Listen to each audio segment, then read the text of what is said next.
ଦେଖନ୍ତୁ ନିଶ୍ଚିତ ଭାବରେ କେନ୍ଦ୍ର ସରକାରଙ୍କର ଯୋଉ ବଜେଟ୍ ଓଡ଼ିଶା ପାଇଁ ନିଶ୍ଚିତ ଭାବରେ ଜନକଲ୍ୟାଣକାରୀ ଜନମଙ୍ଗଳକାରୀ ବଜେଟ୍ ଆମେ ସ୍ୱାଗତ କରୁଛେ। ତ ନିଶ୍ଚିତ ଭାବରେ ଆମର ଯଶସ୍ୱୀ ପ୍ରଧାନମନ୍ତ୍ରୀଙ୍କର ଯୋଉ ବଢ଼ିଆ ଭିଜନ ଏବଂ ଭିଜନାରୀ ଅଛି ଗରିବ କଲ୍ୟାଣ ଯୋଜନା ଏବଂ ଯୁବକ ଯୁବତୀ ମାନଙ୍କର ଆତ୍ମନିଯୁକ୍ତି ଏବଂ କୃଷକ ମାନଙ୍କର କେମିତି ଆୟଟାକୁ ଦ୍ୱିଗୁଣିତ କରାଯିବ ଏବଂ ଆମର ମହିଳା ମାନଙ୍କର ଆତ୍ମ ରୋଜଗାରଠୁ ଏବଂ ନିଜେ ସଶକ୍ତ କେମିତି ହେବେ ସେ ଦିଗରେ ଯେଉଁ ବଜେଟରେ ବ୍ୟବସ୍ଥା ଅଛି। ପ୍ରତ୍ୟେକ ଜିଲ୍ଲାରେ ଗୋଟେ ଗୋଟେ ଗାର୍ଲସ ହଷ୍ଟେଲ ଏବଂ ବିଭିନ୍ନ ପ୍ରକାର ତାଙ୍କୁ ସୁରକ୍ଷା ପାଇଁ ସରକାର ଯେଉଁ ବ୍ୟବସ୍ଥା ରଖିଛନ୍ତି ଏବଂ ଓଡ଼ିଶା ପାଇଁ ନିଶ୍ଚିତ ଭାବରେ ଆମର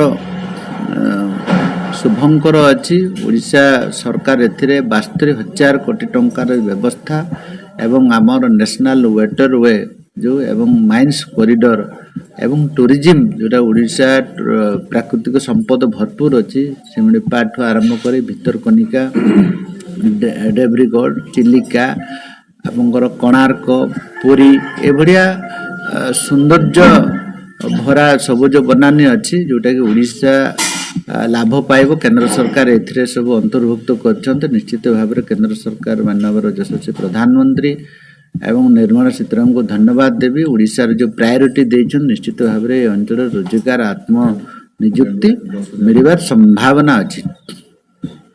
ମୟୂରଭଞ୍ଜ ଯଶୀପୁରରୁ ନିହାର ରଞ୍ଜନ ମହାନ୍ତଙ୍କ ରିପୋର୍ଟ। STV news Odisha 24।